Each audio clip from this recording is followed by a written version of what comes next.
Isus desmite no prinha le tu chas bejdu velikimi. Si chas neto bole popularnava imeni na svete bo sheshem imeni Isusa.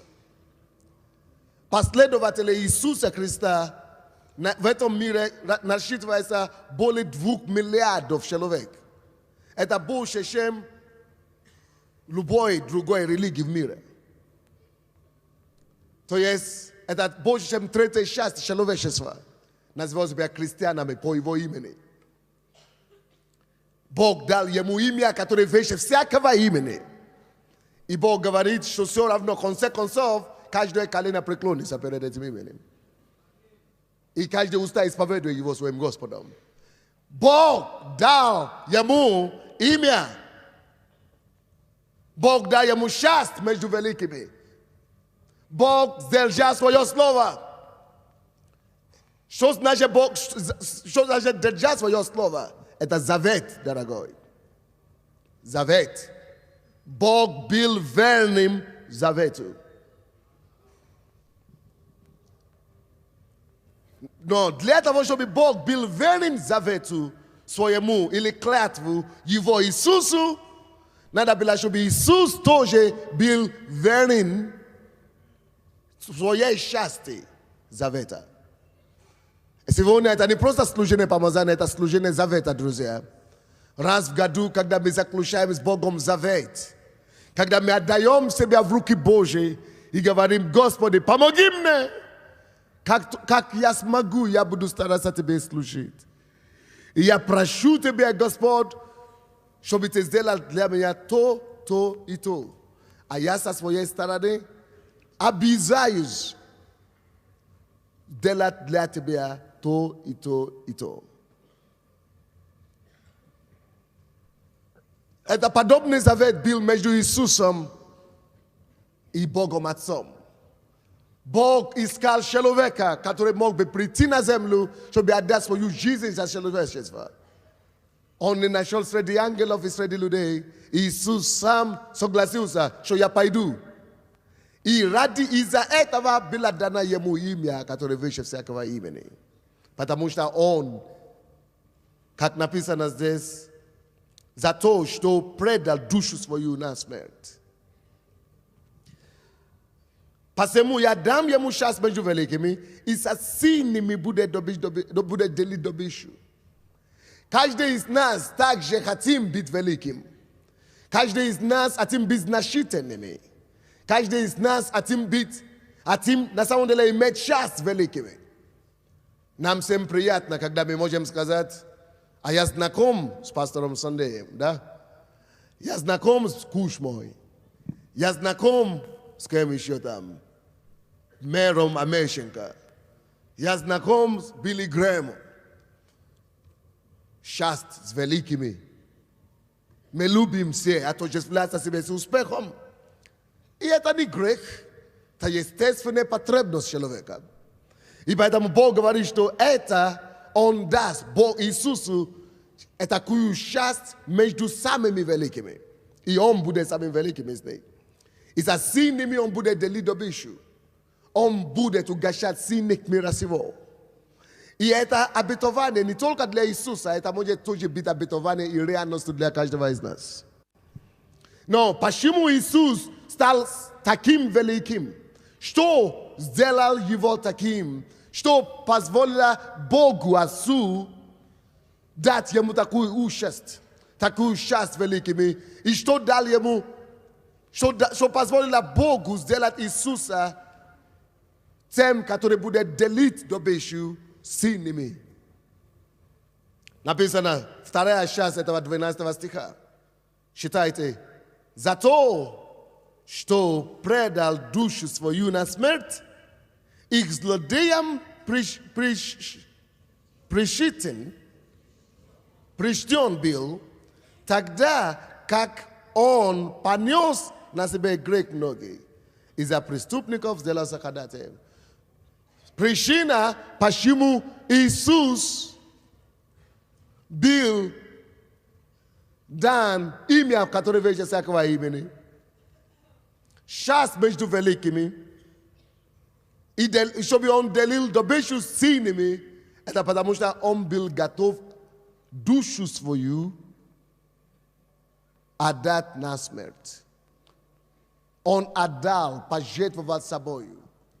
Мой вопрос к вам сегодня, братья и сестры. Насколько вы можете жертвовать собой ради других людей? Насколько? Вот такой вопрос. Вот. Насколько ты можешь жить жизнью жертвенной? Что ты сознательно знаешь, что у тебя нет времени, и все равно берешь из этого мало времени, чтобы уделить кому-то время и помочь им в их нужде. Насколько ты можешь жертвовать собой ради других. Когда ты знаешь, что у тебя нету сил, нету денег, нету ресурсов, но все равно ты находишь время из твоих нехватки времени, нехватки денег, нехватки энергии, чтобы уделить время, находить время для людей, которые, может быть, менее счастливы, чем тебя. Вот, братья и сестры, вопрос такой к вам.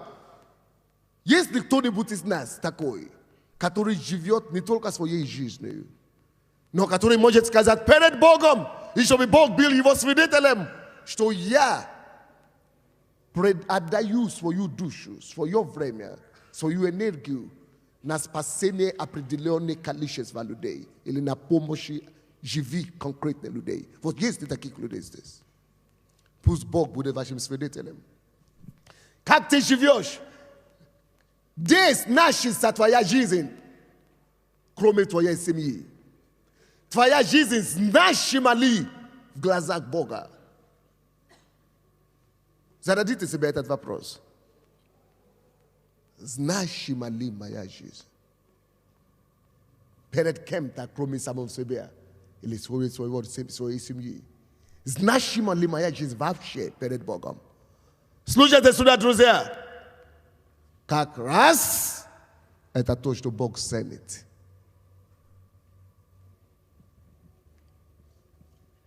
И из-за того, что Иисус мог идти на это, Бог сказал ему: все, ты попал в десятку. То, что мне нужно, чтобы возвеличить любого человека, это то, чтобы этот человек был человеком по сердцу моему. А какое сердце Бога? Ибо так возлюбил Бог мир, любовь. Бог есть любовь, что отдал. Любовь, дающая любовь. Вот сердце Бога. Ибо я нашел человеку по сердцу моему. Давид, царь Давид. И поэтому он его поставил царем Израиля. Всякий раз, когда Бог находит человека по сердцу своему, он устраивает для них престол, трону. Что такое его сердце?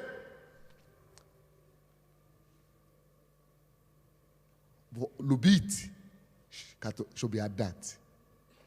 Бог возлюбил, что дает себя. Любить, что жертвует собой. Любить, что идет на риск, чтобы другим помочь. Любить, чтобы выручить, чтобы переживать, застрадать. Любить, что не может не помочь, не жертвовать собой, не вылить свою душу за других. Давид, человек по сердцу Бога, и поэтому Бог его поставил на троне вместо Саула, который не имел сердца жертвенное за людей. Церковь, я дам тебе часть между великими. Откуда? Часть между великими пришел к Иисусу, потому что он отдал пожертвовать душу за людей. Когда Бог находит людей, которые могут собою жертвовать, собою послужить другим, Бог возвышает их на место величия. Пишите это себе. Он дает таким людям часть velikime. Ida yote kimludam delit dobeshu sasineme merasimo.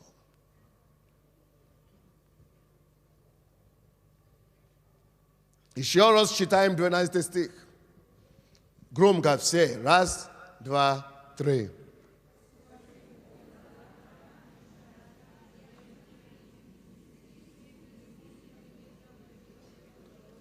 За то, что предал душу свою на смерть. Тише, стоп. За то, только за то. Теперь вопрос к вам. Отдаем ли мы свою душу и своей жизнь кому-то что-то? Вот почему для нас это шанс и привилегия в этой церкви иметь возможность, набирать свою домашнюю группу, как Иисус делал. И это шанс, что я могу иметь, не просто вы избранные какие-то людей в этой церкви, не просто тем, кому пастор скажет, не только те, кого пастор любит, не только кому он хорошо относится, может быть лидером, может вести других людей. А тут в этой церкви всем дается возможность. Ты, давай, состояйся, давай будем состояться, давай, пожалуйста, никто тебе не мешает, давай. Хочешь стать пастором? Давай, служи людям.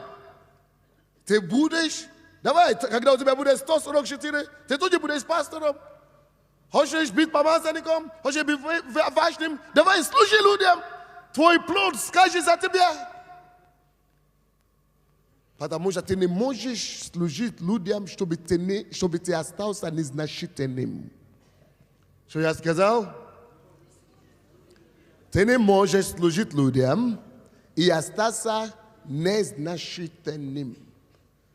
Повторите за мной, пожалуйста. Ты не можешь служить людям и остаться незначительным. Потому что любовь возвышает. Любовь что делает? И именно жертвенная любовь. Поэтому Иисус сказал, кто хочет быть первым, что он должен делать? Стать рабом всем. Кто хочет быть большим, пускай станет слугой.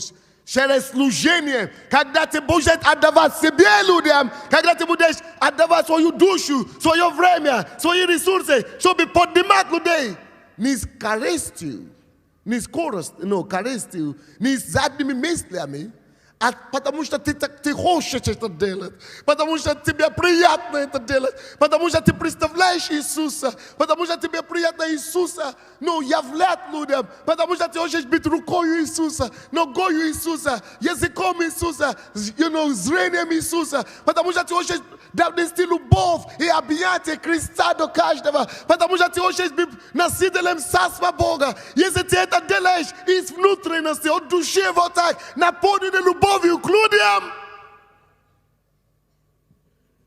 потому что ты служишь вот так. Не можешь не быть первым, не можешь не быть большим. Как называется проповедь? Путь Иисуса величию. Если он самый великий, то только у него нужно учиться в первую очередь. Что я сказал? Если он самый великий из людей, то надо именно у него учиться в первую очередь. Конечно, Иисус самый великий из людей. И если он самый великий, то у него надо и учиться в первую очередь. Кто хочет быть последователем Иисусом здесь на самом деле? Не только на словах, но на самом деле. Очень просто это делается. На моем этаже еще есть 4 квартиры или 5. Я просто иду к ним, это моя жена так делала. Стучу, и на Пасху разношу им хлеб, это, печеный, как это, Пасху, да. А потом на следующий день разношу им газеты нашей церкви. А потом еще через день, еще получаю другие газеты, разношу им. A эти газеты же бесплатно можно здесь получать. И просто приносить сам и раздавать своим соседям сам. Как и прописку, ты делаешь за них подписку. И ты разносишь им, ты слушаешь им, а потом они через месяц начнут тебе задавать вопросы. И на тебе домашняя группа. Индивидуальная работа, это еще лучше, чем собраться. Кто-нибудь слушай меня или нет? Слушай, вообще, пастор, нету здесь пастора Сергея, да? Он на второй будет. Те, которые занимаются газетами. Действительно, нужно просто раздавать газеты всем желающим. Вы подойдите к своему пастору, получайте газеты и просто распишите, делайте подписку для всех своих соседей. Или для всего своего подъезда вообще.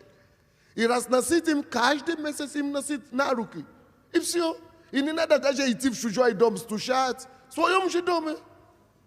Это будет твои прописки. Подписчики, извините. А потом ты будешь их лидерами. Слушай, если ты кого-то учишь, ты помогаешь им. Может быть, они профессора, они больше тебя знают, они кандидаты наук. Но потому что то, что ты приносишь им, они это не знают, они будут тебя слушать. Ты помогаешь им, ты носишь им газеты, но когда они начнут тебя слушать, даже если они кандидаты наук, а ты никакой не кандидат, допустим, или они политики, или миллионеры, а ты никто, но если они тебя начнут слушать, и ты начинаешь рассказывать им, скажите мне, кто в этом случае лидер? Кто в этом случае лидер? Тот, который рассказывал, Почему? Потому что написано, если кто будет слугой другой, тот обязательно будет выше. Если кто будет служить другим, тот обязательно прилагает себя дорогу к величию.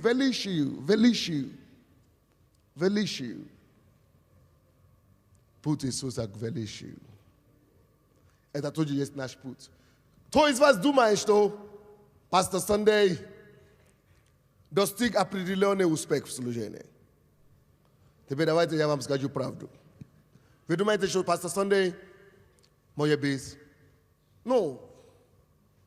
важный человек или великий человек или, как вам сказать, какое-то слово?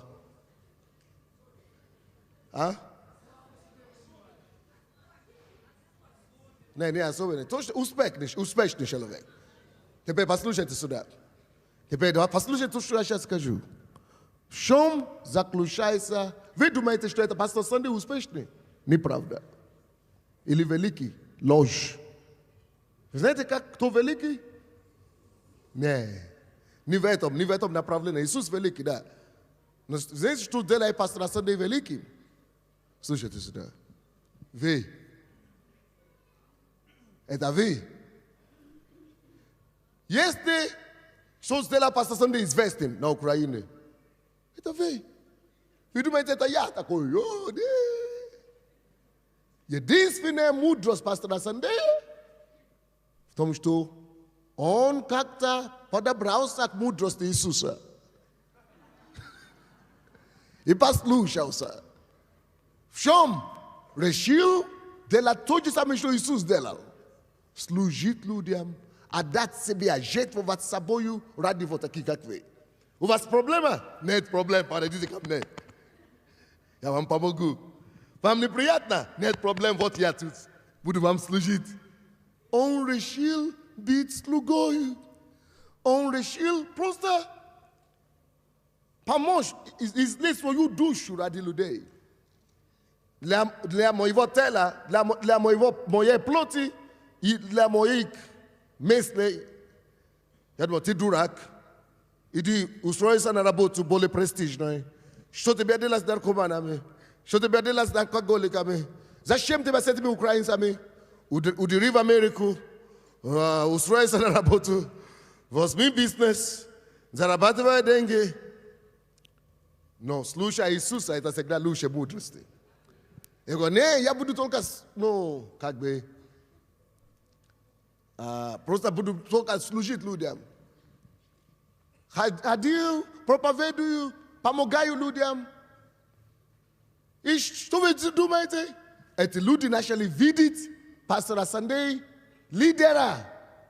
Потому что он помог нам. Он учит нас. Они начали идти за ним.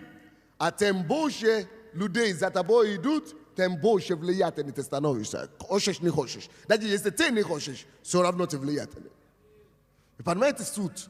Поэтому, получается, пастор Sunday стал известным не потому, что он такой умный, такой большой голова, а потому что вокруг него образовались те, которые поверили в него, кому он помог, и которые уже доверились ему, которые теперь, которые нельзя убрать от него, потому что он помог им. Почему мои все враги на Украине, они могут клевещить на Сандея, зачем вы идете, вы гипнотизированы и так далее. Ну, ерунда, бред. Ну, извини, это плохо, да? Ну, да, плохое слово, да. Извини, они говорят, это nonsense. Вот, это лучшее слово. Это nonsense. Говорят, что Сандей гипнотизирует, зачем вы идете туда? Очень просто. Потому что Сандей помог этим людям. Потому что Сандей служил этим людям. А вы там наверху. Вы только словами служите народу. Поэтому народ за вами и не идиота. Вы не поняли, вы не поняли. Истинное величие и истинный авторитет все равно приходит, как Иисус говорит. Когда ты находишь людей, которые имеют нужды, которые что-то не имеют, которые не имеют того, что ты имеешь. Когда ты прилагаешь себя им. Когда ты сам идешь на самопожертвование самим собой. Сначала тебе кажется, что ты дурачок. Ты дурак. И другие начинают тут, наверное, говорить, что ты бедняга. Но Иисус – это принцип Бога. Когда ты отдаешь свою душу, не просто так, чтобы люди видели тебя, ты активист такой у нас, авангард, бегай туда-сюда. Не надо бегать, и не надо показываться никому. Самое главное, чтобы Бог видел, и чтобы ты искренне это делать от души. Допустим, есть люди, которые просто здесь постятся, молятся за своих людей, заботятся о них. Пастор даже об этом не знает. И рано или поздно, потому что люди начинают о них говорить. Люди начинают за ними следовать. Люди начнут у них учиться. И Бог не может, пастор не может это не заметить. И если даже сам пастор не заметит, Бог заметит. И эти люди становятся возвеличенными. Вы понимаете меня или нет? Я дам ему, и дам ему счастье между великими. Друзья, я бросаю вам вызов. Мы все можем быть такими политики, бизнесе, на работе, где мы есть. Не через того, что вот я пришел верующий, я знаю, я спасенный, я помазанный, я в церковь пастора Sunday хожу. Вот, приходите, я вам помогу. Нет. Нужно прийти как раб, чтобы служить, помогать, отдавать себя, жертвовать собой. И это дает вам невидимый авторитет на первое время, как бы невидимый. Но потом неоспоримый становится авторитет. Откройте со мной, пожалуйста, Филиппийцам. Поэтому, когда нам говорят, набери свою группу, пожалуйста, набери группу, мы думаем, нас толкают, на нас давят, ну зачем это самое. А на самом деле, нам делают комплименты. Нас возвеличивают, нас поднимают. Филиппийцам, 2 глава.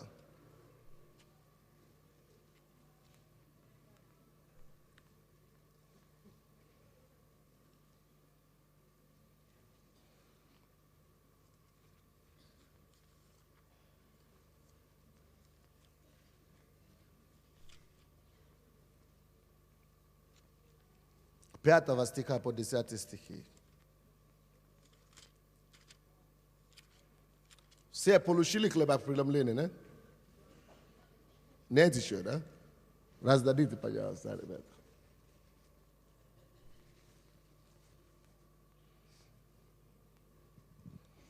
Пятого по 2 глава Филиппийцам, 5 по 10 стихи. Здесь я хочу вам показать, как Иисус это сделал. Путь, какими шагами, конкретные шаги. Какие шаги Иисус написано, что Он предал свою жизнь за людей. Ну, это понятно. Это как бы общими фразами. Он пошел на крест. Ну, это понятно. Но как Он туда дошел, какие эти шаги Он делал, что Он получил счастье между великими. И как я должен это знать, чтобы я мог тоже последовать за Ним. Я должен видеть Его отпечатки ног, чтобы я мог следить за Ним. 5 стих. Первый шаг, что нужно делать. Что Иисус делал, чтобы стать великим. Ибо у вас должны быть те же чувствования, какие и во Христе Иисусе. Первое то, что у нас должно быть. У нас должно быть такие же чувства, мысли, такие же отношения к жизни, как у Иисуса.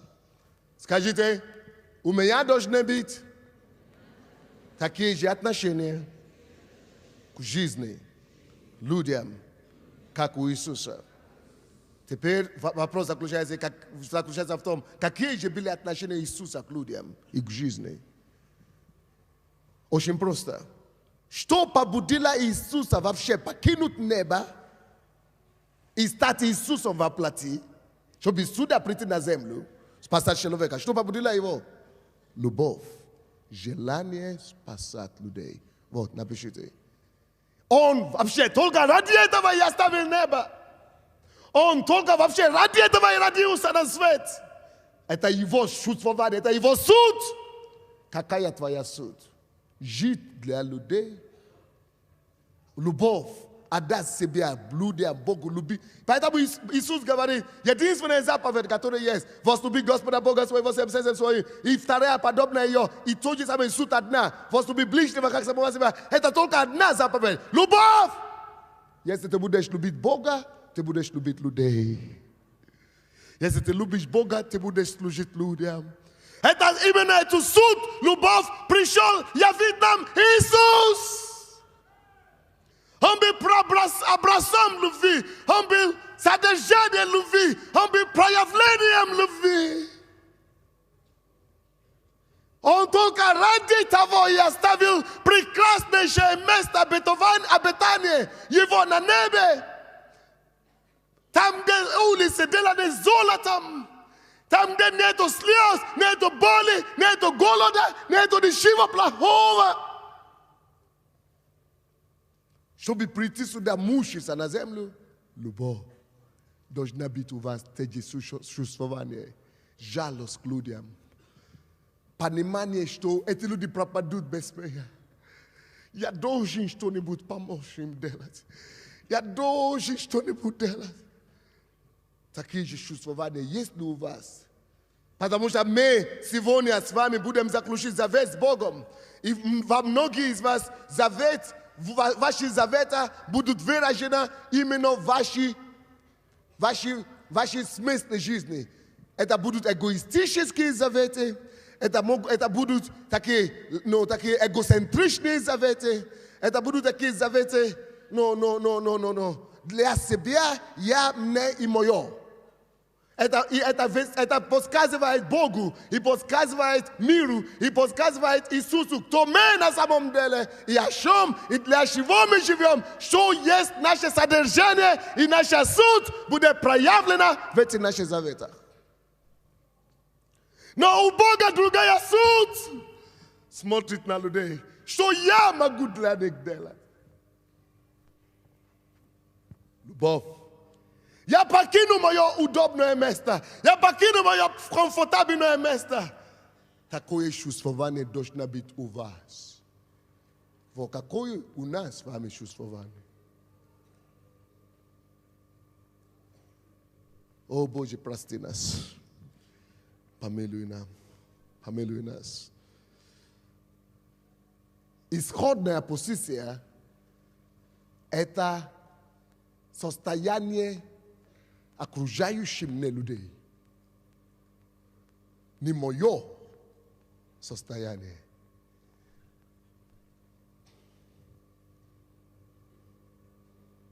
Церковь такой должна быть у меня чувствование, как Иисуса.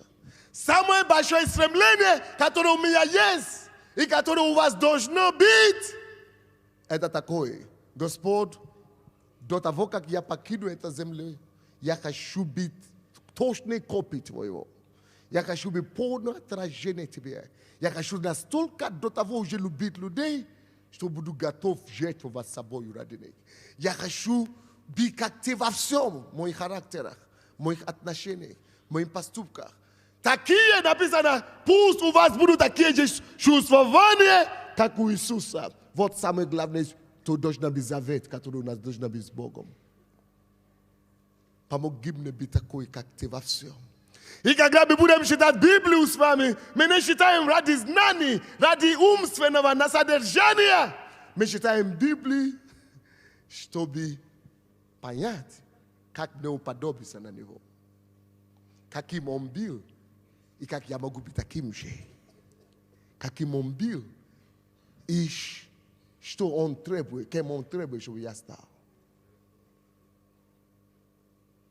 Как Он проявлял милость, как Он проявлял прощение, как Он проявлял строгость, как Он проявлял дисциплину, как Он помогал. То есть во всей ситуации я и вижу Его, и я вижу, каким я должен быть. Кто-нибудь понимает меня сегодня? Вот первая наша задача. Я хочу относиться к людям, как Иисус бы относился к ним. И к врагам, и к друзьям.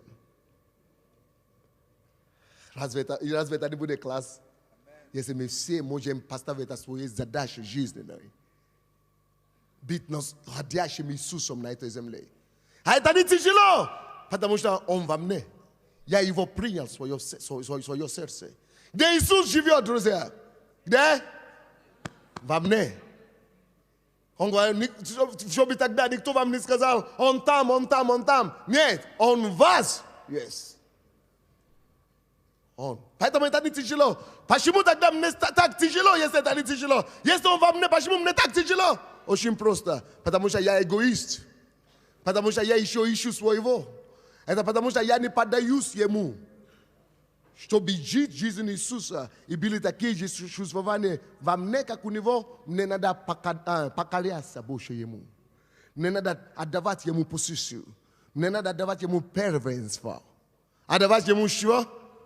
Первенство. Мне надо отойти каждый день. Мне надо уступать Ему каждый день. Мне надо каждый день умереть для себя. Мне надо брать самый отвод. Самый отвод каждый день. Чтобы Он обладал мною. Он уже во мне. Если я буду уступать Ему больше, Он будет расти больше. Через меня. И таким образом я смогу любить людей, даже когда мне не хочется, потому что я уступил Ему. Таким образом я смогу молиться за людей, даже которые меня обижают, хотя мне не хочется. Но я уступил Иисусу. И я поэтому люблю все равно. Непонятно вам, не? Второе, что нам нужно делать, чтобы делить добычу с великими, как Иисус делал. Он самый великий. Что Он делал, того и мы учимся у Него. 6 стих. Он, будучи образом Божьим, извините, не посчитал хищением быть равным Богу. То есть, Он не украл, Он не гордится этим. Что это имеется в виду? Он был образом Бога. Согласны, что Иисус был образом Бога или нет? Он был образом Бога. То есть, Он был равный Богу. Но Он не посчитал это за что-то. О, посмотрите, какой я крутой. Я же равный Богу. Мы одинаковые. Мы же коллеги. Он Бог, я Бог. Он Бог, Отец, я Бог, Сын. Он не посчитал это хищением. Он не украл достоинство. Он не украл это престиж. Он не гордился этим. Он не посчитал это за что-то такое хищением. Быть равным Богу, вот. Быть равным Богу, значит, он не украл. Он не украл славу у Бога. Потому что Бог говорит, что с моей славой я не отдам. Он не ищил, он не украл, он не похитил это дело. Он не посчитал это хищением. Он не украл славу, что такой же, как Бог, я тоже. Он такой же, как я. Не. Он не посчитал хищением. Братья и сестры, когда Бог возвеличивает нас, или когда Бог дал нам что-то, что позволяет нам быть кем-то в жизни, это не для того, чтобы сделать класс. Это не для того, чтобы создать классы. Пролетариата, буржуазии, помазанников и рядовых членов. Скажи, у нас нету во Христе Иисусе классов. Если ты начинаешь считать себя, помазанный уже приехал, вот я же пастор, а ты только член. Или я вообще верующий, спасен, а ты вообще не спасенный. То значит, ты вообще не понял Иисуса. Иисус наоборот, он был равный Богу. Но он даже не посчитал. Он настолько не посчитал, что он одел на себя плоть человеческую, оставляя славу небесную. Но некоторые из нас, мы любим отметить, чем мы чуть-чуть лучше других. Иисус, чтобы действительно служить другим, надо видеть себя равными с ними. Если я хочу служить и помочь людям, я должен пуститься на их уровень. Скажите, пуститься на их уровень.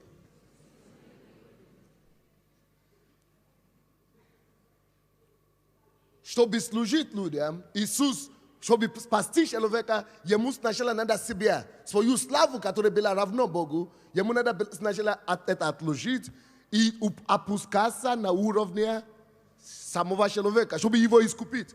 Чтобы ему помочь, надо дойти до его уровня.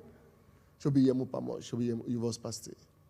Чтобы муравей что-то сказать, который тебя не понимает. Ты кричишь, не понимаешь, тебе надо стать муравьей сначала. Чтобы потом он понял, что ты хотел вообще сказать. Это то, что Иисус делает. Чтобы спасти бомжей, надо пуститься до их уровня. Не стать бомжей как физически, но менталитет, надо подойти ниже к ним. Чтобы понять их и начинать помочь им. То же самое с любым человеком. Если они не верующие, давайте начнем мыслить.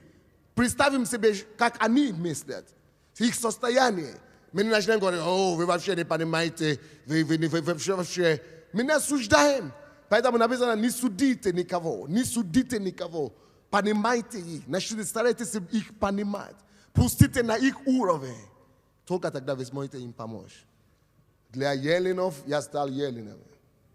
Для евреев я стал евреем.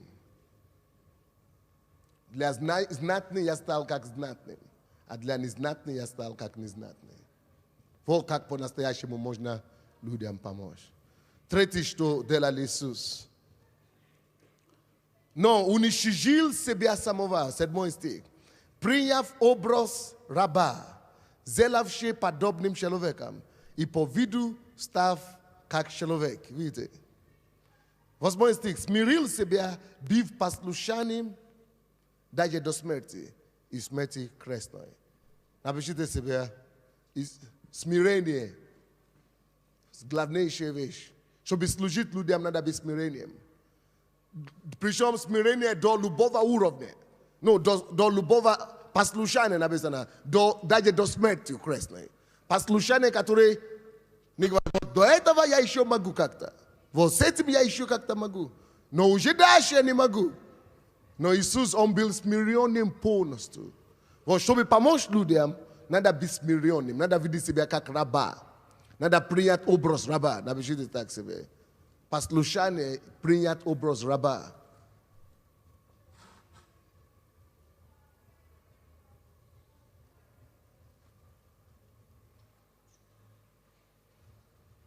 Isus está de lá. Чтобы me могли действительно помочь, надо принять образ раба. Как просто Иисус, и когда Он говорит о притчах, Он говорит, у кого-то виноградник. И виноградарь послал рабов своих собрать урожай. Давайте мы все прочтем. Раз, два, три. Посему и Бог превознес его и дал ему имя выше всякого имени. Посему и Бог. Заметьте себе фразу. Посему и. Не написано почему Бог. И не написано посему Бог. Написано посему и Бог. Это словосочетание посему и Бог. Это можно так сказать. Потому что Иисус так сделал. Вот почему и Бог вынужден возвысить, возвеличивать его и дать ему имя, которое вы. Это слово, это как у Бога, он не оставил Богу никакого шанса. Он не оставил Богу, он сделал все так правильно, так совершенно, что Бог не может не дать ему имя выше всякого имени. Алло, если ты пойдешь путем Иисуса, искреннее желание просто помочь людям, вытаскать людей, служить людям, определить твое призвание, найди свою землю, найди свою почву. Где Бог тебя направляет, куда Он тебя направляет, что Он тебе говорит делать. Вот в этой твоей почве, в этой твоей земле, отдай себя. Ничего, ни славу, ни похвалу, ничего. Только ищи, чтобы Он, чтобы Ему угодить. И чтобы Его любви явить. Написано, посему и Бог. Если ты это сделаешь, даже у Бога не будет варианта. Посему и Бог вынужден будет тебя возвеличить и делить с тобой добычу сильными. И дать тебе счастье между великими.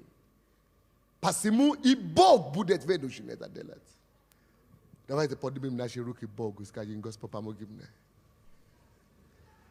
Склони свою голову. Я хочу быть такой, как Иисус. Я хочу иметь такое чувствование, как у тебя, Господь Иисус. Ты во мне, и я это знаю. Я уступаю тебе. Я уступаю тебе. Я даю тебе приоритет. Шаги впереди меня. Я за тобой пойду. Поговорите с ним. Вспомните каждый пункт, который я говорил. Чтобы Он помог каждому из нас быть такой, как Он.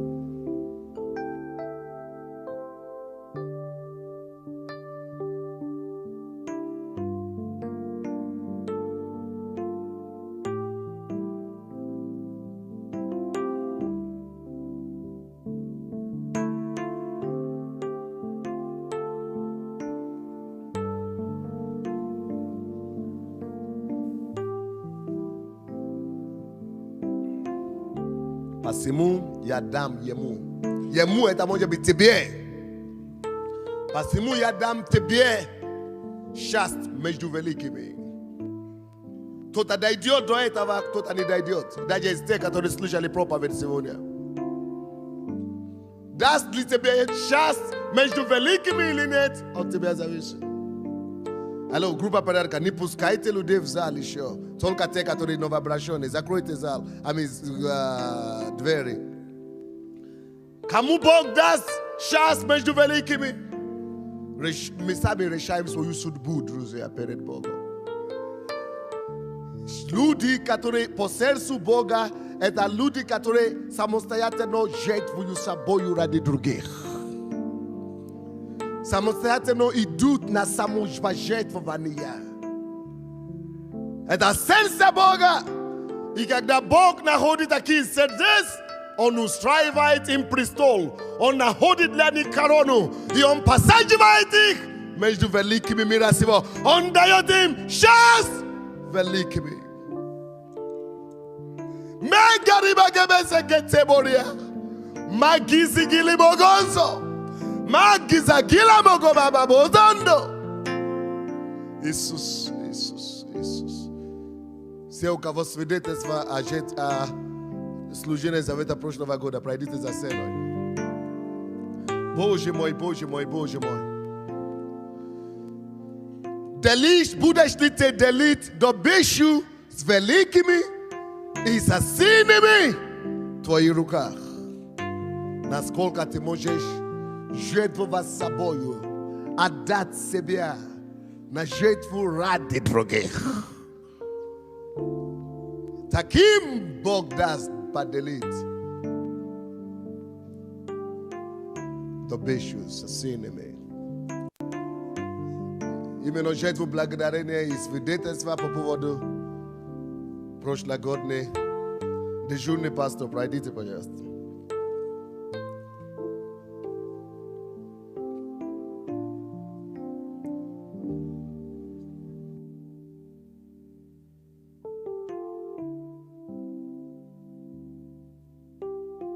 О мой Бог, помоги нам. Я ощущу такой, как Ты. Я хочу быть такой, как Ты, Господь. Мы закружаем свои сердца перед Тобой. Я приношу всю эту церковь перед Тобой. Помоги нам, чтобы у нас были такие же чувствования, как у Иисуса. Побуждай меня любовью. Любовь, которая жертвует, любовь, которая отдает себя. Ради Тебя, ради других. Господь, мы посвящаем себя Тебе. И мы говорим, возьми нас. Не из-за того, что мы ищем своего, но потому что мы хотим угодить Тебе. Наполни нас такой любовью, которая позволяет нам следовать за Тобою и делать в своем теле все, что Ты хотел бы делать через это тело. Яви славу Твою через нас.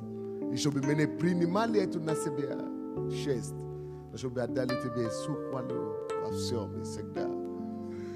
Дай нам быть служителями Богу через тем, кому мы служим.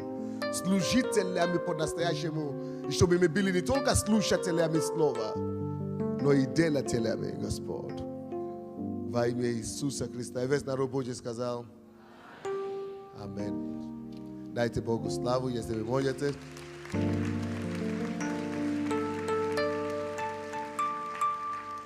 Я прошу вас, давайте возьмем сначала, вы знаете, кровь – это прообраз завета. Между Иисусом, то, что в этой проповеди мы видим завет. Отец сказал, что он даст ему имя, которое выше всякого имени. Отец дал на себя обязательство сделать его Иисуса Господом неба и земли. Но только при условии, что Иисус отдаст себя на жертву за мир. Иисус пошел, отдал себя не эгоистической. Это любовью он был побуждаем. Он отдал себя за жертву за людей, и завет Бога исполнилось. Это новый завет. Мы тоже хотим заключить его на завет. Но это завет наш с Богом, это только на основании завета Иисуса. Что вы будете просить у Бога сегодня, я не знаю. Но я думаю, целесообразно было бы вам просить у Бога, чтобы Он делал такое для вас, чтобы вы могли более эффективнее служить Ему и людям, и являть Его любовь через вас. Что еще не хватает вам, чтобы быть образцом Иисуса на земле? Это как раз будет самые большие почести, которые мы можем просить у Него делать для нас. Давайте мы закроем наши глаза и возьмем наши, то есть вино и... Господи, в имя Иисуса, благодарю Тебя за завет Твой за нас. Ты отдал, предал свою душу за нас. Пролил кровь.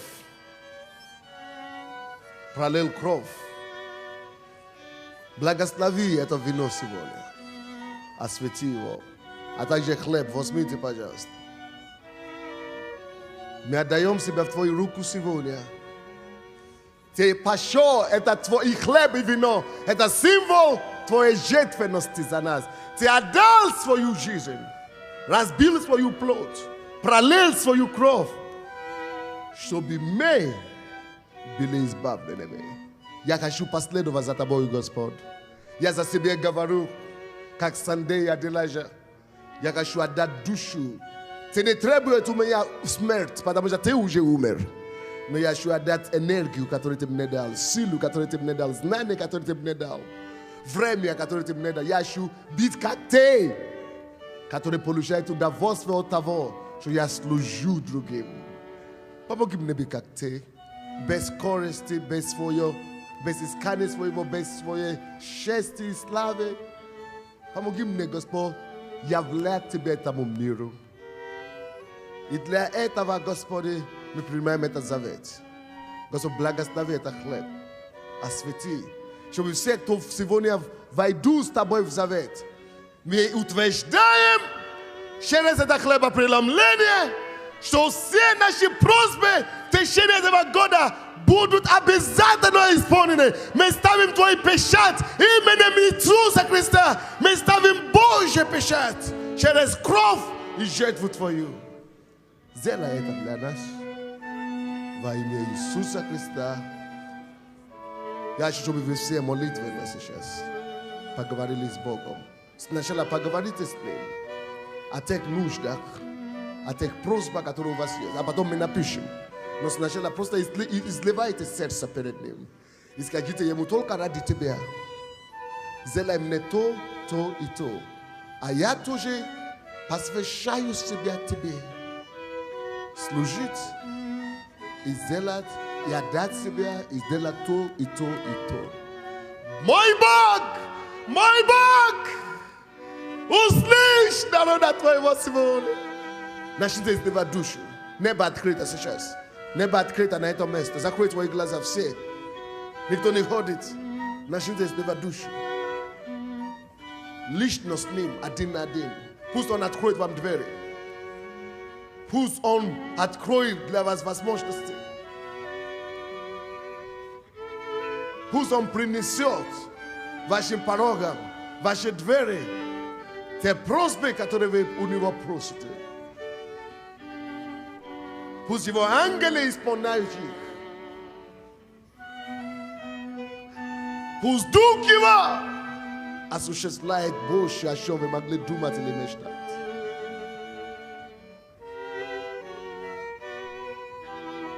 Некоторые из вас надо обновлять завет. У вас были заветы с Богом, обновите их сейчас.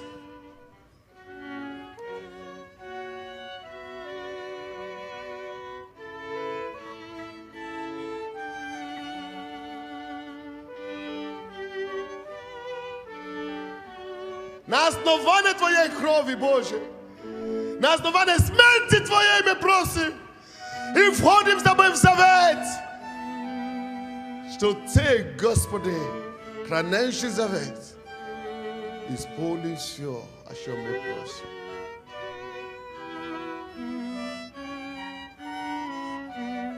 О, Иисус, я чувствую Твое помазание на этом месте. Помазанием утверди, подкрепи и поставь печать на Твою судьбу, поставь печать на Твою семью, поставь печать на эти просьбы, которые у Тебя есть.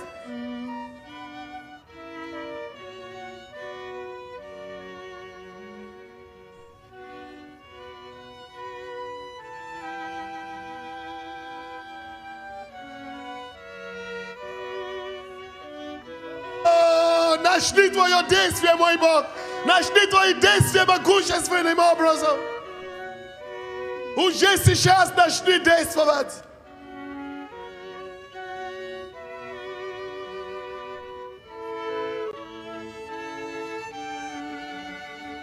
О, мой Бог, Иисус. О, ребята, Дух Святой здесь. Дух Святой здесь. Открой душу. О, почувствуй Его благодать на этом месте сегодня.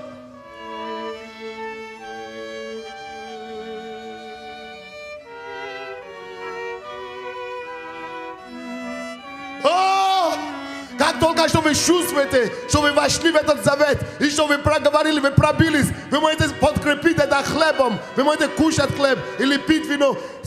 Но каждый должен это делать, когда он чувствует, что он все выговорил, он все сказал, он пробился, и потом подкрепить этой просьбой, этой печатью завета, смерти и воскресения Иисуса. Подкрепи это заветом, как только что ты пробьешься. Мой Бог, мой Бог, мой Бог, мой Бог. Ты здесь, мы тебя видим, мы тебя чувствуем. Представь его перед собой. Закрой твои глаза, увидь распятого Христа. И в этом единстве союзе с Ним, в этом объятии, в этом интимности с Твоим Господом, войди с Ним в завет. Войди с Ним в завет. Войди, доверься Ему.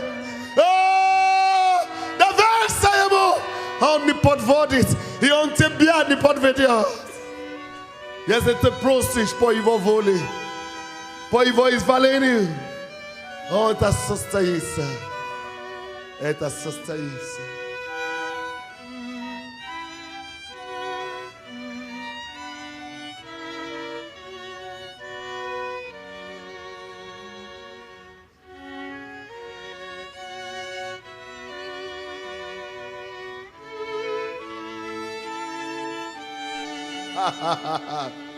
О, Боже!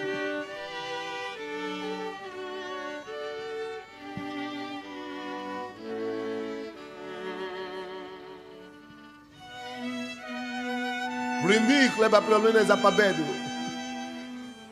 За торжество в духе.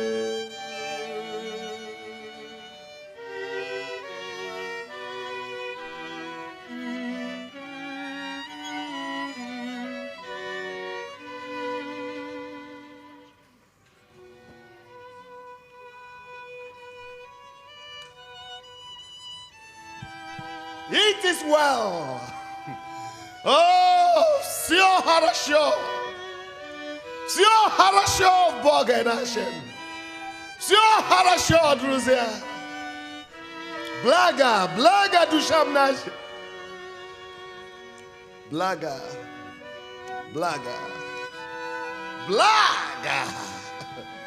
Во имя Иисуса благо. О, yes. Радуйся в нем. Благодари его. Веселись, Спасителе твоем Израиль. Он возлюбил нас, улыбнулся нам. О, Магалигезе Галабагазандая. Он прославился в нас. Слава тебе, Господь.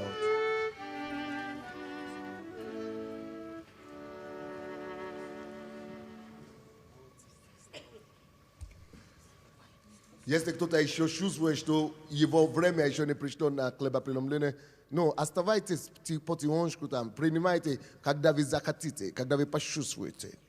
И пока будет сидеть свидетельство, продолжайте оставаться благоговейны и принимайте свидетельство это. И в это время я хочу, чтобы мы дали деньги на пожертвование. Поднимите, пожалуйста, руку, если вы хотите жертвовать на газету, извините. Если вы хотите жертвовать на газету. Вы знаете, раз в месяц мы это делаем. Мы обещали Богу, что мы это будем делать, и мы это делаем. Поднимите, я благословлю. То, что вы хотите на газету. Не расходитесь пока, мы еще будем молиться за елей, за платки и за благословение на Новый год. За охрану на Новый год. Господи, в имя Иисуса, спасибо за это чудное присутствие Твое. Чудное присутствие. Мы хотим сеять на газете, на спасение душ тысячами, миллионами. Иисус, прими эту жертву. Используй их, чтобы принести себя миллионами душей, миллионов душей. Душ во славу Твою. Во имя Иисуса Христа. И весь народ Божий сказал. Да, можно собирать. Будьте благословенны, церковь. Да. Прошлый год мы с женой заключили завет с Богом. И в одном из этих пунктов мы первым поставили то, что мы будем служить Богу, людям будем служить. Наш дом Оставайтесь будет на месте, служить пожалуйста. людям. И вот мы, служа людям, заключили также завет о том, что наши дети спасены. Но мы просто попросили Бога: Господь, помоги нам увидеть это здесь, на земле живых, своими глазами. И вот в декабре, в начале декабря покаялся старший сын Юрий и его жена Елена. И буквально 30 числа покаялся сын второй, младший. И этим самым Господь подтвердил завет, подтвердил верность. И моя теперь семья вся спасена. В моей семье больше нет них спасен. Спасибо. И я увижу свою семью спасенную. Да. То, что ты сделал для моего брата, ты сделай в моей жизни так же. Исповедуй это для себя, если вы ждете это чудо. И я благодарю, Господь, за Твою верность. Спасибо Тебе, Господь. Слава Аминь. Тебе и хвала. Видите, он всегда здесь служит Господу, несмотря на его возраст, потому что он хранит свою часть завета, Бог хранил свою часть завета. Здравствуйте. Я благодарю Господа за то, что я взяла завет с Господом, и Господь исцелил моего сына от рака горла. Я помню, как вы прибежали. Да, это было как раз зимой. И вы знаете, Господь дал чудо. После того врачи были в шоке и сказали, как это может быть? И чудо второе, что родился сын у него. После такого диагноза врачи... Чудо Божие! Родился ребеночек, сыночек, 4 килограмма, 57 сантиметров. Но дьявол хотел его задушить внутри, но у него ничего не вышло. Он лежал поперек. И я, как бабушка, стала молиться: Господь, повернул ребенка, ребенок нормально родился. Да, слава Господу. И у меня покаялись у нас 6 у мамы. Сестричка покаялась, ее дочечка и племянник. И у дочери было 18 лет, было заболевание очень нехорошее, по-женски. И я ей подсказала, что сделать, еле приложила, и Господь ее исцелил. Слава Господу. Я приношу благодарение. Аминь. Дайте Богу славу. Скажите: Господь, и у меня будет подобное чудо во имя Иисуса Христа. Аллилуйя. Мы также принесли жертву благодарения Господу за то, что Бог, я заключала в прошлом году завет с Господом, и Бог освободил полностью нашу семью от родового проклятия. То есть моя бабушка и мой папа были зависимы от духа шизофрении. И я точно так же, я начала страдать этим заболеванием после длительной депрессии. Это была начальная стадия шизофрении. Посмотри, что дьявол делает. И теперь Господь... Все, дьявол поражен навсегда. Амен. Это ваш папа? Ваш Да. папа? Да. И Бог его освободил? Бог полностью Он освободил шизофрения? его. Да. Он не в Павлова, он в церкви Нет. сегодня. Нет. О, Иисус! Доверься Господу, и у тебя будет твое свидетельство. Аминь. Амен. Спасибо вам большое. Бабушка, что Бог сделал Будьте для вас? благословенны. Господь, спасибо Тебе. Я в позапрошлом году, когда было... Нет, ну вот это демонстрация на Крещатике. Марш. И я после марша пришла на служение, на благодарение. Пастор позвал на исцеление. Я подошла к пастору и говорю: пастор, меня врачи отказались лечиться, у меня зуб посылают на операцию. Пастор помолился за меня, сказал: вы будете свидетельствовать. Вот теперь у меня есть свидетельство. Бог Я исцелена исцелил. полностью от зуба. Мне сделали УЗИ, сказали, что зуба нет. Дай Богу славу! Скажи: у меня тоже, я увижу свое чудо также. Здравствуйте, дорогие братья и сестры. Я хочу принести дар благодарения Господу за то, что Он освободил меня от наркотиков. Слава тебе, Господь. Ровно полгода назад я заключил с Богом завет и сказал Ему: Господь, если Ты вернешь мне желание жить, если я брошу наркотики, я посвящу свою жизнь и жизнь всех своих детей Тебе. Сейчас я поправился на 24 килограмма. Боже мой. Полгода я не колюсь. Бог исцелил меня от 2 тромбофлебитов. У меня обе ноги были забиты из-за пахов. Я обливаюсь по утрам ледяной водой. Я могу нести Слово Божие. Я хочу жить. Я живу и буду жить. Класс! Слава Богу! Бог открыл мне мое призвание. Это служить детям, быть в школьном служении, служение, как я его называю, нового поколения. Ребята, вы не представляете, что творится. Сейчас самое благоприятное время для того, чтобы помочь нашим детям. Потому что они уже забыли Советский Союз, но они еще не вкусили вот эти радости жизни, как в Америке. Как сказать, еще, не Новой жизни. В общем, они как подвешены сейчас. И если мы сейчас придем и научим их жить, мы поднимем культуру в нашей стране. Мы поднимем экономический уровень нашей страны. Только через новое поколение. Вы знаете, в четверг ко мне подошла одна женщина после служения, обняла меня вот так и говорит: у меня сын не колется, у меня сын не пьет, он работает на хорошей работе, но он меня так бьет. У нее в глазах были слезы. Вы представляете, вот надо ломать этот менталитет. Нужно учить детей.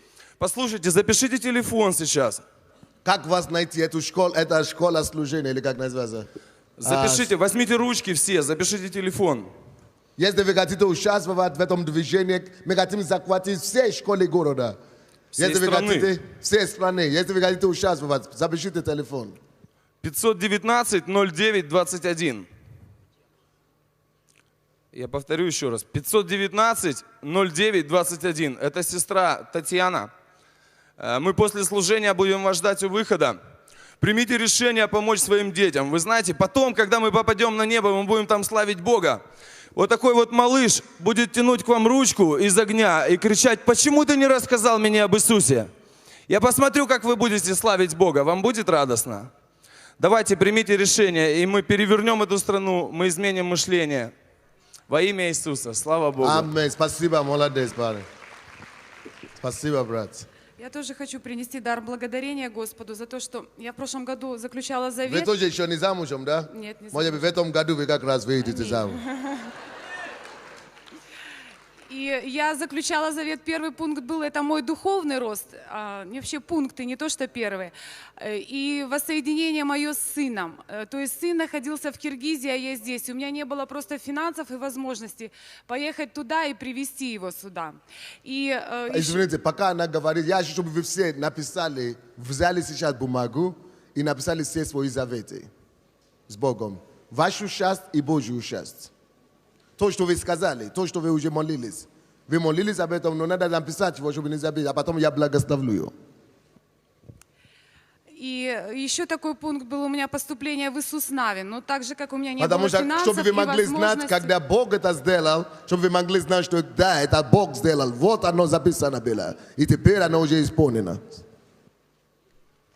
И я просто заключила с Богом завет в этих сферах. И просто Бог верен. Воссоединение с сыном мое произошло. Просто Бог благословил финансами, была возможность привести сюда ребенка. И по поводу Иисус Навина тоже Господь благословил меня, дал финансы полностью, я уже оплатила курс обучения, и Он финансирует мое проживание, то есть жилье, все. Я просила Бога, Бог, чтобы институт, служение, работа моя были все, и школа ребенка были все как-то в одном районе. И Бог так сделал чудным образом. Раньше Иисус Навин находился на химволокно, а теперь в этом году он переехал, этот институт, на Борщеговку. И то есть меня там же благословил квартирой, там же школа ребенка, и там же служение мое, то есть церковь на Борщеговке. Короче, все открылась. пункты Господь исполнит для моей да, сестры. Будьте благословенны. Аллилуйя. Мы своей семьей решили принести жертву благодарения. Вы помните пастора Вячеслава Дмитриев и Нина? Нина. Я всегда путаю. Нина. Вот. Они как раз наши миссионеры, которые были в Владивосток. Вы не помните их? Во. И теперь они приехали обратно, потому что уже в госпитале, мы в госпитале здесь новое поколение пасторов, которые взяли у них эстафету. Они там начали, заложили основание, и теперь другие строят на них. А они теперь будут помогать нам на миссионерском модели, потому что они уже знают, что такое миссионерство, и будут помогать нам сбудовать, как бы строить это основание здесь. Поэтому они приносят жертву благодарения, что Господь их не забросил там, дьявол их не потоптал там, а наоборот Господь сохранил их. А миссионер вообще-то, и миссионерское поле – это война. Всякое миссионерство – это сражение, битва, сражение. И не все возвращаются оттуда живыми. Поэтому слава Богу. Вы знаете, миссионерство – это благословение. Оставить свою квартиру четырехкомнатную, за 2,5 года сменить 5 квартир, причем в таких не очень хороших условиях, во Владивостоке, где отключается вода, свет. Первый день, когда мы приехали, мы начали жить первую неделю, и мы сняли первую квартиру. В этот же день у нас не стало ни света, ни воды никакой. Мы, чтобы канализацией пользоваться, ходили, брали на улице из луж воду. И 3 дня мы так жили. То есть такое испытание в начале было. Но вы знаете, Бог был верен во всем. Мы были верны Богу, Бог был верен себе. Бог был верен своему Слову, Бог хранил нас. И мы приносим жертву благодарения за то, что мы смогли пережить одно откровение Господне. Это 1 Тимофея, 4 глава, 6 стих, где апостол Павел, он учил Тимофея: «Внушая сие братьям, будешь добрый служитель Иисуса Христа, пребывая в том учении, которому ты научен». Слово, которое там употреблено как «внушая», оно на самом деле, это слово «хупотифемити» по-гречески. И оно сложное слово, но оно коротко, если его выразить, это «становясь рядом с братьями». То есть, становясь под этих братьев, строя фундамент, строя основания. Вы знаете, мы сталкиваемся с такой ситуацией. Люди приходят в церковь, и мы начинаем строить здания с верхних этажей, а они без фундамента. Нам нужно просто становиться под этих людей, и нам нужно строить фундамент под их жизнь. Аминь. Нам Как нужно раз о чем служить сегодня им. была проповедь. Нам нужно им служить, нам нужно стать такими же, как они, нам нужно понимать их.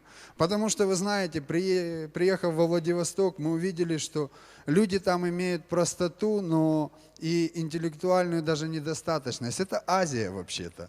И приехав туда из Европы, ты удивляешься очень многому. Когда мусор на улицах выбрасывают прямо из окон, когда просто ты объясняешь людям элементарные вещи, они тебя не понимают. И приходилось просто становиться под них. И вы знаете, Бог сделал так, что не всегда нас хорошо принимали, но в конце нашего служения, когда мы уезжали, вы знаете, многие люди, они сожалели о том, что мы уезжаем. И пастыря Владивостока, они плакали о том, что мы уезжаем. Вы знаете, это было большое благословение. Слава тебе, Господь. Это было понимание того, что мы служили Господу. Когда пастыря, пастор Баптистской церкви, который с сарказмом отзывался о пасторе Сандее, он покупает книгу «Служение и помазание пастора». Это великое благословение быть миссионерами. Спасибо, дорогая. Нина, может быть, Инна что-то скажет. Вы знаете, для меня великая честь была, конечно, быть в миссионерстве и увидеть, скажем так, с одной стороны, большую нашу церковь здесь, в Киеве, и с другой стороны, те церкви, которые есть там. Вы знаете, мы часть тела Христова, и те церкви, которые там, это тоже часть тела Христова. И Бог хочет, чтобы более благовидные они служили церквям, которые менее благовидные, потому что мы все члены. Вы знаете, да, мы все члены одного тела, и Господь хочет, чтобы... То есть Бог взращивает миссионерские церкви. Зачем? Чтобы мы научились служить. Вы знаете, очень многие служителя, они нуждаются в том, чтобы им служили. Просто приехали и служили, просто им помогали. Не обязательно ехать в церковь открывать, но просто приехать помогать пастырям. Очень нуждаются церкви в этом. И мы стояли как бы между большой церковью и теми маленькими церквями. И вы знаете, в сердце единственная молитва была: Господи, сбалансируй все это. Чтобы те, которые имеют нужду, они приняли помощь от тех, которые могут дать, у которых есть ответ. Да, и у вас есть ответ, вы знаете, у многих из нас есть ответ. И вы знаете, миссионерство – это не страшно. Это действительно умереть для себя. Это ты уже просто не смотришь, где ты спишь. Или на надувном матрасе на полу ты спишь, или на хорошей кровати спишь. Понимаете, нас принимали, я вам скажу, мы ездили по Приморскому краю, по Хабаровскому краю, потому что служение было связано с тем, что я занималась литературой. Вы знаете, я бы этим не занималась, но я в послушании пастору пошла. Я не хотела этим заниматься, но последняя наша встреча перед отъездом, пастор сказал: занимайтесь книгами и там. И вы знаете, я это приняла, и я была все эти 2,5 года очень благословлена и благодарна пастору. Наш пастор просто так ничего не говорит. Вы знаете, это просто многим людям открыло глаза на истину. И многие люди нас принимали, и многие люди были просто благодарны, потому что нам, вот казалось бы, у нас литературы здесь очень много.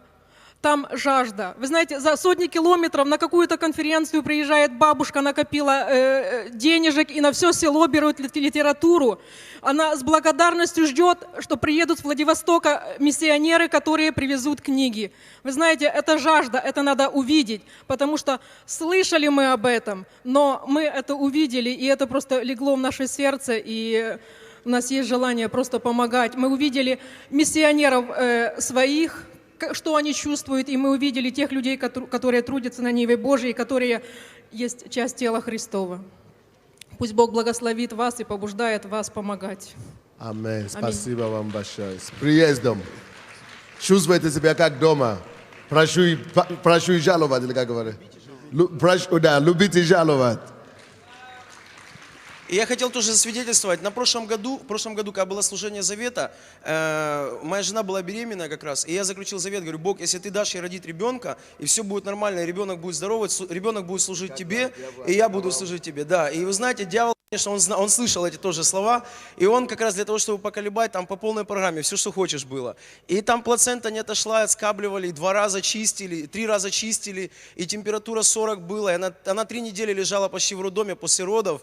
Там уже 2 раза ей там и капельницы ставили, выводили ее с того света. Вот. Потом, после того, как ребенок родился, и диагноз сразу поставили врожденный вывих бедра. Вначале 1, потом 2, и сразу 2 вместе. Но я сегодня приношу жертву благодарения. Вы знаете, за весь этот год он сейчас уже почти начинает, он уже сам стоит. Никаких вывихов у него нет, уже и щелчков, и все у него в порядке. И жена здоровая, и чувствует себя замечательно, и начала служить. Да, вы знаете, ей сказали, что ей нужно, потому что у нее началось, женщины знают, что такое, у нее началось внутреннее воспаление. И сказали, что нужно удалить все органы для того, чтобы она, она должна или умереть, или должны удалить органы, чтобы не распространялось дальше туда воспаление. Вот, но Бог оказался верным. Короче, ничего ей не вырезали. Она славит Господа до сих пор. Вот, поэтому я хочу сказать всем, которые заключают сегодня завет. Вы знаете, Бог, Он остается верный. Самое главное, чтобы мы остались верны в своей части. И я благодарю также Бога за то, что я имею возможность все равно, несмотря ни на что, еще служить Ему. И я знаю, что еще можно больше даже служить, чем сейчас. Поэтому я всех вас побуждаю, кто хочет еще служить, служите. И как дополнение еще, здесь вам раздавали бумажки, лингвистический миссионерский центр. Все мы поедем миссионерами куда-то, и очень важно будет знать тогда язык. Я всех вас побуждаю, заполните эти листы, посмотрите, прочитайте внимательно, и на выходе отдайте служителям группы порядка. И Бог вас в этом сможет еще использовать, вы здесь можете служить. Аминь. В конце прошлого года Церковь Посольства Божьего делала такую акцию для супружеских пар, романтический вечер в ресторане. И мы слышали много свидетельств о том, насколько это соединило семьи, насколько это послужило им. И поэтому мы будем продолжать это делать время от времени. И 11 января в ресторане гостиницы «Турист» будет такой вечер опять для супружеских пар. Это прекрасное время, где супруги могут провести просто вместе, потанцевать. И в прошлый раз это был просто сладкий стол. Сейчас мы делаем полноценный ужин, всего за 20 гривен с человека. Возле стола фотослужения вы можете зарезервировать столик, мужья и жены. Я был там в прошлый раз, Боже мой. Вам придется, кто там не был, это, я не знаю, вам даже нельзя рассказать, потому что надо там быть только. Устройте своей жене приветствие на Новый год. Или день рождения, праздник, или поздравление, что-нибудь. Пригласите их на супружеские встречи. Это только ты и муж и жена только, все. Все комплименты, которые ты за всю жизнь не слышал, можно там слышать. Или то, что ты там не говорил жене, можно там воспользоваться ситуацией. То есть раз в месяц, я им сказал, надо это делать каждый месяц, чтобы нашим женам было хорошо, приятно, и нашим мужьям тоже. Какое число будет? 11 января. 11 января. Где будут билеты? Возле столика фотослужения. Фотослужение. Все, возьмите себе билеты, потому что всегда билет не хватает. Да. И на рождественской встрече тоже, на рождественском празднике тоже будут билеты продаваться в четверг. И звоните, вам там дадут информацию по телефону, как вы можете из дочерних церквей взять билеты. Слушай, что нам делать на Рождество, 7 число? Провести служение нам или не надо? А? Надо или не надо? Надо. Кто сказал, что надо? Потому что в среду будет служение по церквам, а в четверг здесь все равно. Но если праздник, то же Рождество, может быть, праздновать действительно рождение Иисуса. Кому как? Кто за, чтобы праздновать, провести во вторник служение? Хорошо. А кто за того, чтобы не надо, в четверг или в среду придете? Не вижу рук. И там не было рук. Значит, хорошо, сделаем служение. В четверг, вторник. Мы хотим делать, я думаю, что лучше утром делать, днем делать. Давайте 12 часов дня. Будет общее служение, только здесь манеже, со всей церкви, все общее сборное служение. 12 часов дня здесь манеже. Напишите себе, послезавтра. Во вторник, рождественский праздник, с Иисусом. Рождение Иисуса. А? 7-12. Приглашайте неверующих людей все. Хорошо? Все неверующих людей приглашайте, и мы будем праздновать рождение Иисуса. Я хотел, чтобы мы помолились за пастора Ирину. Она уезжает в Керчь пастором. Служила здесь, пастором молодежи, и теперь поедет миссионером в город Керчь. Давайте мы простерем сюда наши руки на нее. Я хочу помазать ее на это служение. Господи, в имя Иисуса, благодарю Тебя за мою сестру. Как Твой представитель, я возлагаю руку на нее и помазываю. Не как от человека, но я говорю, что это Ты помазываешь ее. Именем Иисуса, пусть Твоя рука могущественно придет на нее. Вооружай ее мощно. Укрепи ее дух. И сделай ее покорителем земли. Типа Nimroda, который завоюет и установит для тебя царство. Пусть Твоя рука придет, как никогда, как она не знала тебя, пускай она получает откровение и познание Твоей славы. Созидай Твою церковь через нее. И дай, чтобы люди не видели женщину. Дай, чтобы люди не видели возраст. Чтобы люди начали Тебя видеть и воспринимать. Во имя Иисуса Христа. Аминь.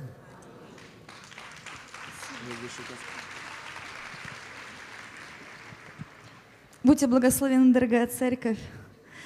Для меня такая огромная честь стоять сейчас на этой сцене и просто быть посланной Господом, и быть призванным нести Его Слово на Крымский полуостров, в город Керчь. Вы знаете, я вам хочу сказать, что когда мы сидим на этих местах, мы находимся в большой-большой церкви, нам иногда не видно ту жатву, которая уже созрела.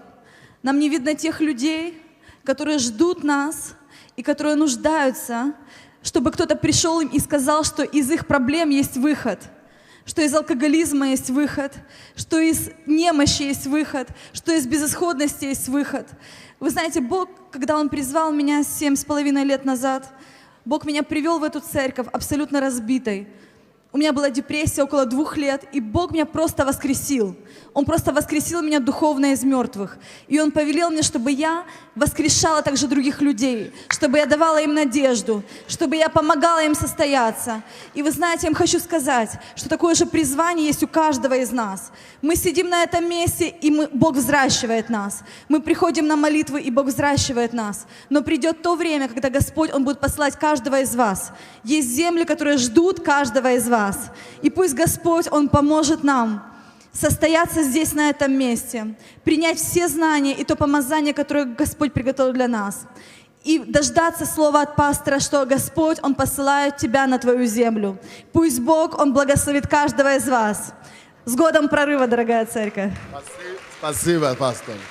Возьмите, пожалуйста, ваши елей и платок, держите, подготовьтесь, пожалуйста, и ваши списки, которые вы подготовьте, пока мы будем слушать объявление. Добрый день, благословенная церковь. Вас приветствует дикторское служение, и к вашему вниманию несколько объявлений. Завтра, 6 января, прием для тех, кто имеет претензии, жалобы, предложения с 12 до 18. Кабинет 1, ответственный пастор Эдуард. Или по телефону 515 15 38. Закончившие школу АБЦ приглашаются на новый уровень обучения «Подготовка к лидерству». Встречи проходят по средам в 19:00 в конференц-зале Манежа. 7 января состоится торжественное служение, посвященное Рождеству Христову. Приглашаем вас и всех ваших друзей, которое состоится в 12 часов дня в Центральной церкви в Манеже. Приглашаем желающих. И еще послушайте внимательно. Вот сестра, которая свидетельствовала о том, что Бог исцелил ее, она правильно поняла, что сделал Господь. Бог сделал что-то для нее, но она не скрыла это в себе. Она сразу хочет отдать. Поэтому, если у вас есть родственники или у вас есть проблемы в семье с людьми, у которых отклонения психические, отклонения психики, шизофрения, любые проблемы, она начинает набирать домашнюю группу. Подойдите сюда, помахайте рукой. И по окончании этого служения она будет ждать вас здесь, слева от меня, справа от вас, возле сцены. Вы можете подходить к ней, и она будет ответом для вашей проблемы. Аминь. Давайте будем молиться. Поднимите ваши руки. Если после молитвы сейчас кто-то нуждается, чтобы пастора помолились за них или поговорить с ними, подойдите сюда вперед. Пастора, я попрошу вас, не уходите. Послушайте людям, хорошо? Давайте поднимем эти списки наши, завете Богу. И также поднимите елей и платки, которые у вас есть. Господи, в имя Иисуса. Мы услышали Твое Слово сегодня. Твое Слово есть жизнь, Твое Слово есть Дух. Мы хотим исполнить свою часть завета, начинать отдавать себе за людей, как Ты сделал. Мы хотим начинать жить жизнь любовью, как Ты являть Тебе людям. И мы приносим Тебе все эти нужды сегодня, все эти просьбы, и все эти заветы, в которые люди заключают с тобой. Я прошу во имя Иисуса Христа. Иисус, прими благоухание жертвы Твоего народа сегодня. Духом Святым накрой нас всех Твоим помазанием и присутствием. И всякие обстоятельства, ситуации, всякие препятствия. Я молюсь, Господь, в имя Иисуса, чудным образом, таким образом, который только Ты можешь встретить с каждым человеком. Восполни все нужды, просьбы и обстоятельства. Мой Царь Иисус, прикоснись к каждому лично. Дай им восторжествоваться и возрадоваться и засвидетельствовать. И утверждаем прорыв, победу, и провозглашаем исполнение воли Божьей и ответы на все просьбы и молитвы каждого во имя Иисуса Христа. Я также прошу, помажь эти елей, помажь эти платки, чтобы когда мы пойдем от имени Твоего, чтобы знамения и чудеса Твои последовали за нами. Ангелы Божьи, подкрепите эти слова чудесами и знамениями. Боже, яви благодать Твою через детей своих. Ты это сделаешь. Мы радуемся Тебе. Я также благословляю всех, которые принесли эти жертвы благодарения. Мы благословляем вас. Пусть эта жертва станет новым основанием для скачка вашей жизни. Пусть прорыв придет. Пусть новое начинание придет. Пусть благодать умножается. Именем Иисуса Христа. И весь народ Божий сказал, для прославления. Давайте будем славить Господа и веселиться в Нем с миром Божьим. Молитесь за меня, я уезжаю в Америку завтра. Молитесь с пастом, каждый день кто-то берет пост и молится из-за босса у нас роты на этой неделе. С Богом. Все мы празднуем победу царя, сила и власть Твоя велика.